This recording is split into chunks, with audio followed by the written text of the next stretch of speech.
Hello, I'm Finola Burke from RaaS, and today we're catching up with Brad Lingo, the Executive Chairman of Pilot Energy, ASX PGY, and my colleague, Andy Williams. Andy, I'm going to hand the baton to you to ask all the hard questions. Thanks, Finola. Welcome, Brad. Thanks for talking with us. Well, thank you, Andy. Thank you, Finola. I look at Pilot pretty much like a duck on a pond. You've got a lot of things happening, but I guess progress seems to be quite calm and measured and coming in, I'm not going to say slow increments, but moving forward at a measured pace. But I suspect there's plenty happening that we can't see. I noticed recently you had made an announcement with respect to making applications or preparing your applications into NOPTA for the offshore carbon capture and storage. I think it's a pretty critical first step, certainly within an integrated project. I was wondering if you could walk us through the process and any timing considerations from this point forward. Certainly, Andy. We are just on the cusp of filing our application with NOPTA.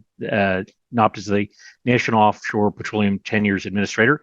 They are our current regulator for the Cliffhead oil field, along with NOPSEMA, who's the operating safety regulator. Those are our two operators for the Cliffhead operation, but they're also our two regulators for approving the development of a carbon capture and storage project at Cliffhead. So they are intimately familiar with the asset. We've been engaged with NOPTA for over 12 months, walking them through our entire, series of reviews and development of the plan to transition the Cliffhead oil field operation to carbon capture and storage. What's really quite notable is there is a clear regulatory pathway under the Commonwealth Offshore Petroleum and Greenhouse Gas Storage Act of 2006 for exactly what we're doing. But we will actually be the first applicant under the Act. We're almost in daily contact leading up to making the application with NOPTA to make sure that we're including in that application everything that the 2006 Act requires, all the associated regulations, and all the supporting guidelines. And we had a pre-filing presentation briefing on the proposed formation that we want to inject CO2 in. It is the historical reservoir that oil is produced out of the Cliffhead oil field. And to get their feedback, any suggestions, any additional content they want to go in that application. They did have some additional content that an analysis they wanted us to put in with the application. And so we're completing that final work. And before the end of November, we will have that application ready to be filed. That first step of approval is called seeking an approval of a declaration of a storage formation. That's exactly what it's called for under the Act. For anybody that wants to get a high-level view of this regulatory approval process, NOPTA does publish about a 14-page overview presentation that explains how the Greenhouse Gas Storage Act works. And they're very significant, boxes that we have to prove up for the project. And we're designing this project to well and truly fit easily within all those requirements. After a specific reservoir formation is approved to be a target reservoir for greenhouse gas storage, the second part of the process starts, which is the actual injection plant or the field development plan. Again, because we're doing this within an existing production license area with existing infrastructure, existing wells, existing pipelines. The field development is actually quite simple. You think about it as more like a sequential development of an additional reservoir unit within an existing field. And because that's exactly what we're doing, we're just redeveloping the existing reservoirs, not to continue to produce oil, but to store CO2. And we'll at a low side, we will have a minimum injection pathway of 15 years, and we're targeting to be able to inject CO2 into Cliffhead at least a rate of 1 million tons per annum, and continue that all the way from late 2025 through 2050. When do you think this first declaration of formation might be able to be delivered? So, along the way with NAPTA, they've said, a really well thought out, well documented submission. Even though this is our first one, we think that should be a 4-month process. So if we're filing, before the end of November, we're really guiding to even taking into account the holidays towards the end of the first quarter of the March quarter of next year, 2023. In this regard, maybe it's better off being the first applicant than being the next one down, even though it's a little bit of a test case. It is. Well, it is. And I think one of the reasons it's good to be first in this respect is that, and it goes back to the philosophy that we applied from right at the outset of engagement with NAPTA. And it was say, look, we've never done this before. We know this field really well. We operate this field.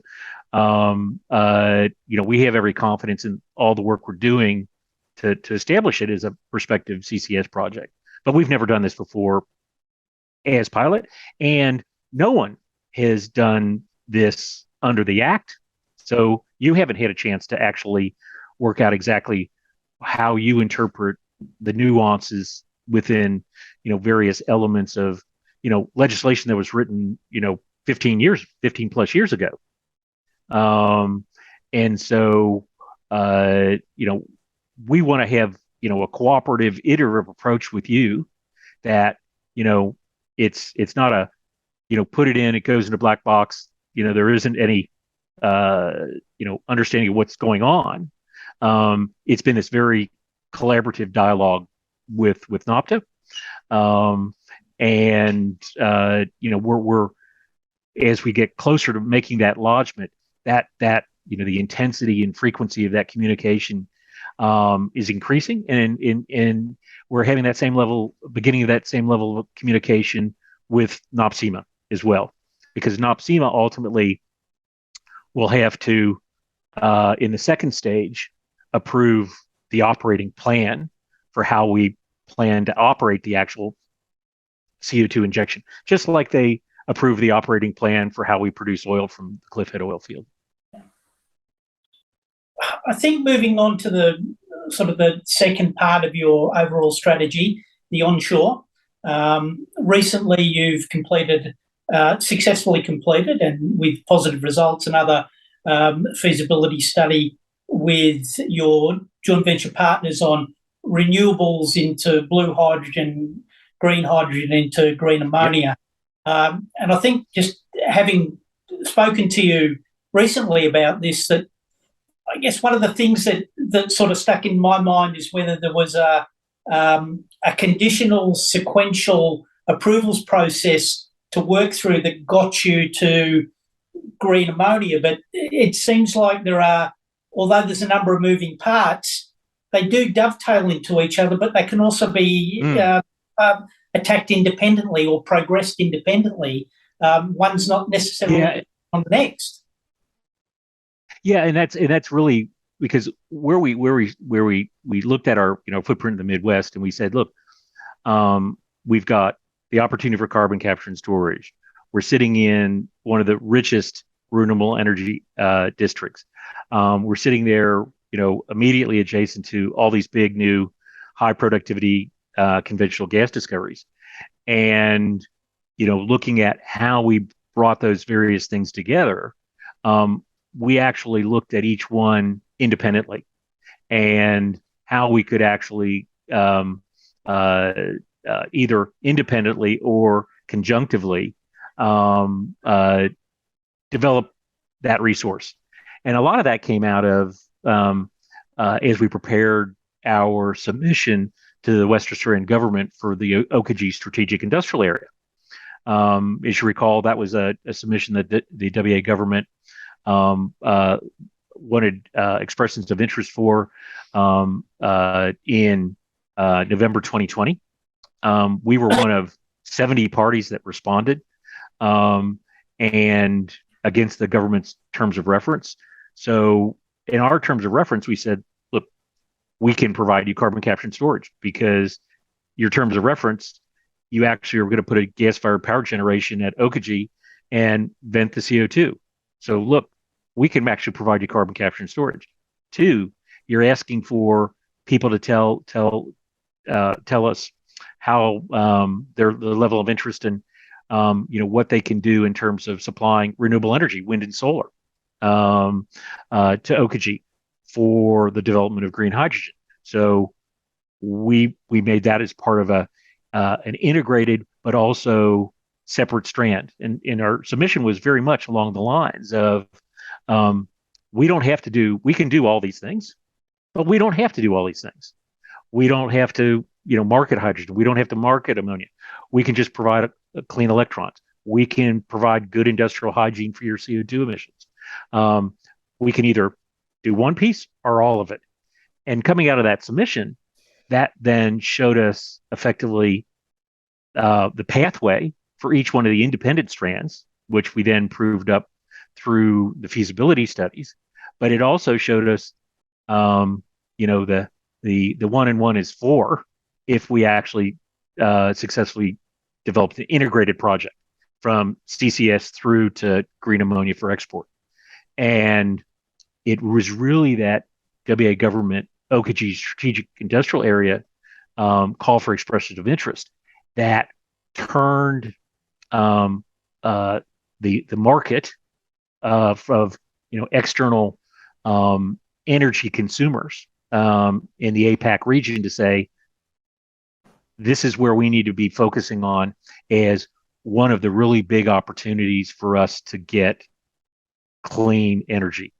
Whether it was as hydrogen, but over the last 24 months, the reality has dawned on everyone that hydrogen as that new clean energy needs the right vector to move it internationally as opposed to domestically. And that clean vector, that efficient vector, is ammonia. Clean ammonia. It's, there is no carbon in ammonia. It's nitrogen and hydrogen. And you can use the ammonia directly as a fuel, and you can also recrack it at the point of delivery if you want just pure hydrogen. So we're seeing lots of inquiry in APAC for a large-scale ammonia demand. And the other aspect that comes out of that was the big Asian shipping companies. They're out there now developing new class of vessels. They're effectively new design, modified vessels similar to LPG tankers. And in fact, CO2 and ammonia is moved exactly the same way you move LPG. And, our market studies on clean ammonia, have shown that, there are 125 ports around the world that have import and export capacity for ammonia. There's 2 right now in Western Australia, both up in the Pilbara and at Kwinana. And there is a well-established supply chain with 190 million tons of clean ammonia currently produced and consumed, with an active, cross-border ship-bound trade in ammonia.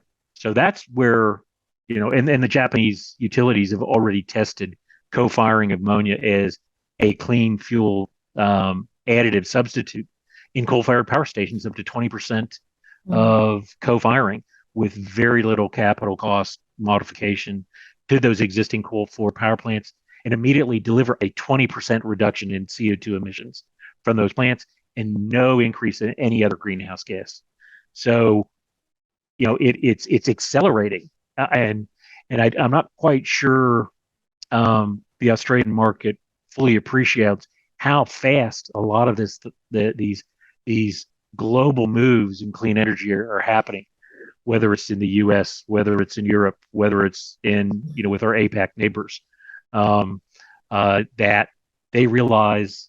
And in fact, I read an article today, I think it was on Bloomberg, that actually was actually in the AFR, that the move to clean energy for Japan is almost an existential need requirement. And that was coming out of an interview on the focus on clean ammonia export from the Midwest of Western Australia, from the CEO of Mitsui. Mm. Well, thanks for that, Brad. I think what keeps striking me about what you're trying to do is, and I take your point about how fast things are moving, and would comment positively that you seem to have moved from almost conceptual to an integrated, multi-phase type of proposal that gives you an enormous amount of commercial flexibility. So over the course of the remainder of this year, but certainly out through 2023, I look forward to seeing more positive outcomes for you. Well, to be honest, a lot of our learnings about what the Midwest Clean Energy Project can be as a flagship clean energy transition project for pilot really can go to making sure that we actually put together a really globally exposed, high capacity, high productivity feasibility team with Genesis Technip as our master consultant, with CO2 Tech in terms of carbon sequestration, in terms of Lautech, in terms of wind energy, and in green fuels, which are developing their own projects in Europe on the solar side, and ammonia marketing. By having that right team together, what we got was, it resonated. And as we developed new ideas, they brought new ideas to us, and it really has helped define, the pathway for what we're think we can deliver through the Midwest Clean Energy Project. Well, look, thanks, Brad. Can I hand back to you, Finola? Sorry to cut across there. No, that's all right. Thank you, Andy, for convening all the hard questions. Thank you, Brad Lingo, for joining us today and for taking us through how Pilot Energy has progressed, both its onshore and offshore ambitions. We're looking forward to catching up with you again through the course of FY23.